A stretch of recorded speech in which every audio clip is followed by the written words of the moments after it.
રાજખોર લાખા સાટિયાએ હીરા વેપારીનું મકાન હડપ કર્યા બાદ વતનની જમીન પર પણ દાનત બગાડી હતી। હીરા વેપારીને ધમકાવી 25,000 પડાવી લીધા હતા। જે મામલે સિંગણપોર પોલીસે ગુનો નોંધી લાખાની ધરપકડ કરી હતી। ત્યારબાદ પોલીસે કુખ્યાત વ્યાજખોર લાખાને ઘટના સ્થળે લઈ જઈને ઘટનાનું રિકન્સ્ટ્રક્શન કરવામાં આવ્યું હતું।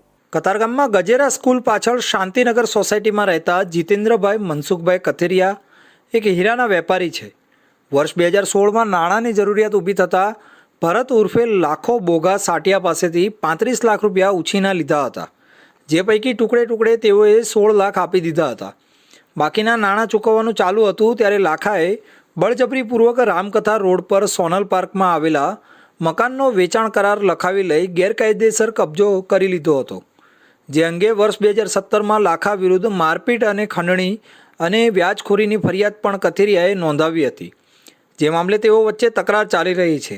ગત 8 ઓગસ્ટના રોજ સવારે જીતેન્દ્ર કથિરિયા મિત્ર ગિરીશ આશોદરિયા સાથે સોનલ પાર્ક સોસાયટીના પ્રમુખ પ્રવીણ સુજિત્રાને મળવા ગયા હતા।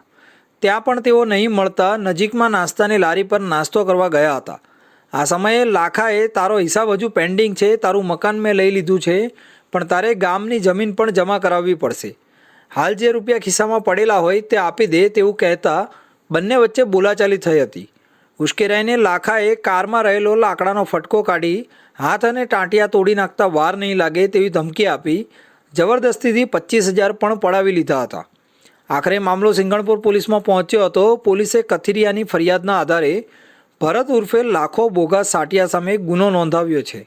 સિંગણપુર પોલીસે લાખાની ધરપકડ કરી હતી। તેની સામે અગાઉ પણ વ્યાજખોરી, ખંડણી, કબજાના ગુના નોંધાઈ ચૂક્યા છે।